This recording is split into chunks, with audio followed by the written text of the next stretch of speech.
Film ini menceritakan tentang Gambir, seorang seniman patung yang memiliki kehidupan sempurna. Karya-karya patungnya sangat laku keras terjual dengan harga yang sangat mahal. Ia sukses memiliki istri yang cantik, yaitu Talida, dikelilingi oleh teman-teman yang baik, Rio dan Dandung, serta pemilik galeri yang sudah dianggap seperti ayahnya sendiri, yaitu Koh Jimmy. Gambir sedang berada di puncak karirnya. Ia membuat patung dengan tema wanita hamil. Patung buatan Gambir membuat kagum banyak orang karena berkat campur tangan Talida. Orang-orang melihat jika patung itu terlihat seolah-olah seperti hidup. Hal inilah yang membuat patung ini laku keras. Tapi di balik itu semua, Gambir tidak merasa senang akan kesuksesannya. Ia malah merasa menjadi orang hina, kotor, dan jahat. Ternyata tersimpan kisah mengerikan di balik kesuksesannya. Kisah ini bermula ketika Gambir dan Talida muda yang masih berpacaran. Pada saat itu Talida hamil di luar nikah. Gambir berniat baik akan menikahinya. Namun Talida tidak mau. Ia malu jika pada saat nikah perutnya terlihat besar.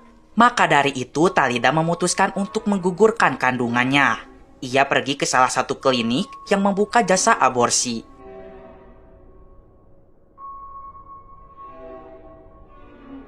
Saat dulu Gambir masih menjadi seorang pematung biasa. Talida melihat ada potensi dari diri Gambir. Hanya saja Gambir tidak menyadari dan tidak mau mengasahnya. Talida memberikan inspirasi, motivasi, dan sedikit paksaan agar Gambir memasukkan janin miliknya ke dalam perut sebuah patung hamil.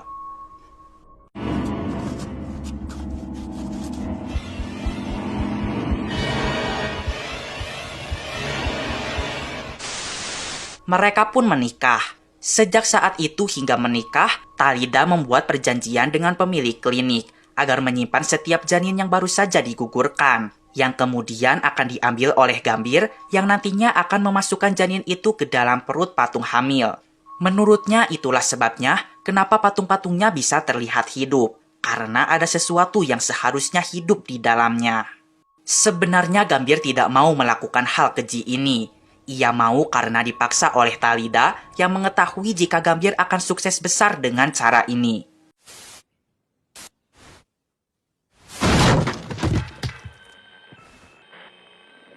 Shin seketika beralih kepada seorang anak yang terlihat mengalami siksaan dari orang tuanya. Melihat keberhasilan Gambir di pameran pekan lalu, Koh Jimin sang pemilik galeri mendapatkan untung yang besar. Ia menyuruh Gambir untuk mengadakan pameran patung wanita hamil lagi di galeri miliknya. Namun Gambir mengatakan jika ia tidak akan membuat patung wanita hamil lagi. Sontak hal ini membuat Koh Jimin terkejut. Ia pun mengatakan jika patung buatan Gambir pernah hancur karena jatuh di rumahnya. Pada saat itu ia mencium ada aroma busuk yang menyengat. Ia tahu jika Gambir memasukkan janin ke dalam patungnya. Dan jika Gambir berhenti membuat patung-patung itu, maka ia mengancam akan membocorkan rahasia Gambir kepada semua orang. Oleh karena itu, Gambir mulai membuat patung-patung wanita hamil lagi untuk persiapannya di pameran selanjutnya. Di samping itu, Gambir memiliki seorang ibu yang sangat perhatian. Ia tak sabar ingin menimang cucu, sehingga selalu memberikan tips dan trik supaya Talida cepat hamil. Tak lama terdengar suara bel berbunyi. Gambir tidak melihat siapapun di sana. Namun ia menemukan sebuah tulisan, "Tolong saya." Di sisi lain, di studio, terlihat Gambir sedang fokus membuat patung-patungnya. Secara tak sengaja, ia menendang sebuah perkakas hingga masuk ke kolong lemari. Secara tidak sengaja pula, Gambir menemukan sebuah pintu di balik lemari itu. Pintu itu dilarang dibuka oleh Talida. Talida mengatakan jika Gambir membuka pintu itu, maka perasaannya menjadi hancur dan akan membuat semua hal di antara mereka menjadi musnah. Oleh karena itu, Gambir tidak berani untuk mendekati pintu itu lagi. Pintu itu pun ditutupi oleh sebuah lukisan besar yang dibeli oleh Talida. Keesokan harinya, Gambir nongki-nongki di kafe bareng Dandung. Ia curhat jika istrinya menyembunyikan rahasia darinya. Dandung bilang kalau itu hal yang wajar. Semua orang pasti punya rahasia. Dan ia pun punya rahasia juga yang tak mau Gambir ketahui. Jadi intinya jangan kepo lah sama rahasia orang lain. Gambir mendapatkan sebuah perintah untuk menengok ke arah kanan. Ia melihat tulisan, "Tolong saya lagi." Sore harinya mereka bermain tenis. Setelah bermain, Gambir melihat di dekat tasnya ada sebuah kertas yang bertuliskan "Tolong saya." Ia bertanya, siapa yang menaruh kertas ini di tasnya? Ia pun melihat seorang anak laki-laki berlari. Merasa curiga jika selama ini anak itu ingin meminta tolong kepadanya, maka Gambir segera mengejarnya. Namun setelah dikejar-kejar, Gambir tidak berhasil menemukan bocahnya, guys. Sementara itu, di sisi lain, terlihat jika anak itu sedang disuruh makan oleh ibunya. Si anak tidak mau, ibunya kesal, sehingga menyiksanya habis-habisan. Tidak hanya itu, ayahnya pun ikut menyiksanya dengan memberikan tendangan yang sangat keras. Shin beralih kembali kepada Gambir yang masih mencari anak itu. Ia melihat jika tulisan "Tolong saya" di tembok tadi sudah tertutupi oleh poster. Ia pun merobeknya. Ia melihat di bawah tulisan "Tolong saya" ada sebuah tulisan Horosase. Ternyata Horosase merupakan nama sebuah gedung. Ia tidak tahu apa tujuan dan fungsi gedung Horosase dibangun. Seorang resepsionis mengatakan jika gedung ini hanya boleh dimasuki oleh anggota saja, orang asing dilarang masuk. Lalu ia diusir. Keesokan harinya, Gambir masih memperhatikan gedung Horosase. Ia melihat sahabatnya, Dandung, diperbolehkan masuk ke dalam gedung, yang berarti Dandung merupakan salah satu anggota. Setelah Dandung keluar, Gambir bertanya-tanya mengenai gedung itu. Tapi Dandung tidak menjawab dan tidak memberikan informasi apapun. Jika Gambir ingin tahu, maka Dandung merekomendasikan untuk mendaftar menjadi anggota Horosase. Setelah mendaftar, Gambir masuk ke ruangan Ibu Mona, sang manajer Horosase. Ia mengatakan jika Horosase adalah tempat untuk mendapatkan jawaban. Ia menjelaskan keterangan untuk menjadi anggota, dengan satu syarat yaitu tidak boleh ada pertanyaan. Gambir bertanya, bagaimana caranya mendapatkan jawaban tanpa adanya pertanyaan? Ibu Mona menjawab menggunakan imajinasi.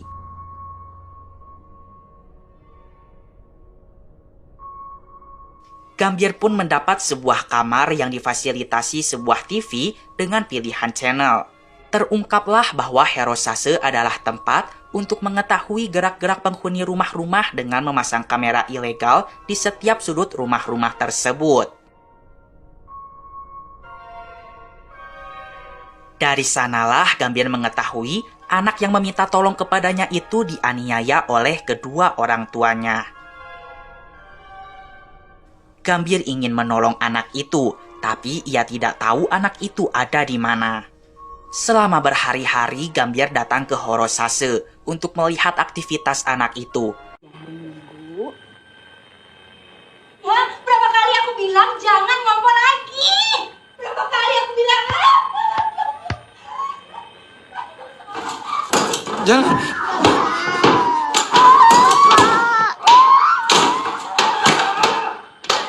Hatinya semakin teriris. Ia tak tega melihat anak yang tak berdosa dianiaya oleh orang tuanya. Ia pun pulang ke rumah dalam keadaan menangis. Kemudian Gambir berlari, bagaimanapun caranya pokoknya malam itu ia harus menyelamatkan anak itu. Tapi ia mendapatkan kabar dari Dandung jika anak itu baru saja mati, terbunuh oleh orang tuanya. Di pameran patung wanita hamil keduanya, Gambir tampak tak bersemangat. Ia tidak bahagia karena terus kepikiran dengan anak itu. Seperti biasa, semua patung buatannya terjual habis dengan harga yang sangat fantastis. Bahkan para miliarder mengeluh karena mereka datang ketika patung-patungnya sudah sold out semua. Ternyata beberapa tamu di pameran itu ada yang menjadi anggota Horosase juga. Mereka membicarakan mengenai anak yang disiksa itu. Mereka berpendapat jika mungkin anak itu belum mati. Secara sembunyi-sembunyi Gambir menguping pembicaraan mereka. Mendengar rumor itu, Gambir pun segera pergi ke Horosase dan segera mencari tayangan anak kecil itu. Gambir melihat sang anak kecil mengambil pisau di dapur dan menggorok leher kedua orang tuanya ketika mereka tidur.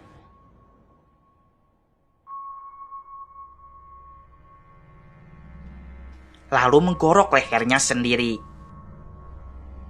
Gambir seketika shock. Lalu ia melihat ke menu channel dan di urutan ke-13 ia menemukan nama istrinya. Talida Sasongko tertera di sana. Gambir melihatnya dan menemukan fakta di balik fakta yang ia tahu. Ternyata sang ibu menyuruh Talida untuk berhubungan badan dengan teman-teman Gambir, yaitu Rio dan Dandung, untuk mendapatkan anak setelah tahu bahwa Talida ternyata tidak ingin punya anak dari Gambir.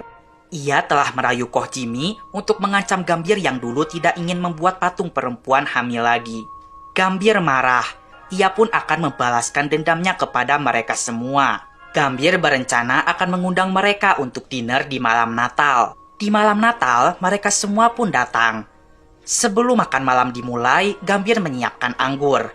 Tanpa sepengetahuan semua orang, Gambir memasukkan beberapa tetes cairan ke dalam botol anggurnya. Gambir segera menuangkan anggur ke gelas-gelas semua orang.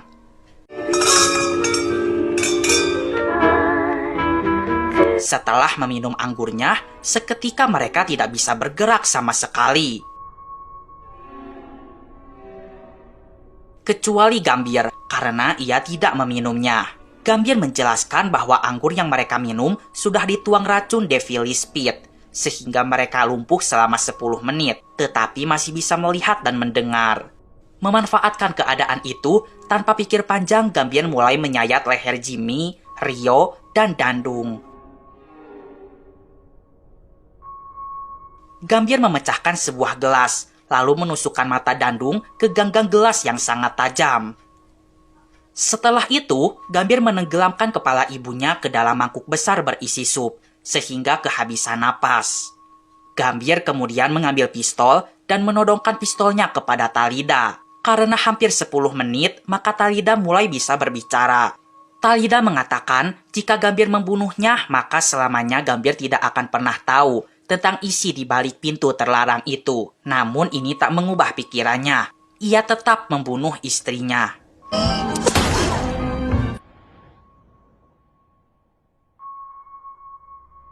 Setelah itu Gambir berlari menuju pintu terlarang itu.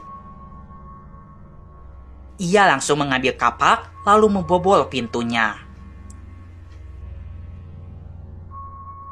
Ternyata di balik pintu terlarang itu adalah rumah si anak kecil yang dianiaya. Ia melihat ketiga mayat mereka masih tergeletak di lantai. Ia melihat mayat sang ibu, yang ternyata wajahnya sama dengan ibu Gambir. Saat itulah Gambir sadar bahwa dunia Gambir dan Talida adalah imajinasi belaka. Gambir kembali ke tempatnya yang sebenarnya, yaitu sebuah bangsal di rumah sakit jiwa. Anak kecil yang selama ini dilihatnya adalah bayangan dari masa kecilnya. Dulu Gambir memang benar menggorok kedua orang tuanya, tapi untungnya polisi datang pada saat Gambir akan menggorok dirinya sendiri, sehingga ia ditangkap lalu dimasukkan ke rumah sakit jiwa. Imajinasinya menjadi seorang pematung adalah seorang wartawati yang bernama Pusparanti, yang selalu memberikan buku dan majalah sebagai media imajinasi Gambir.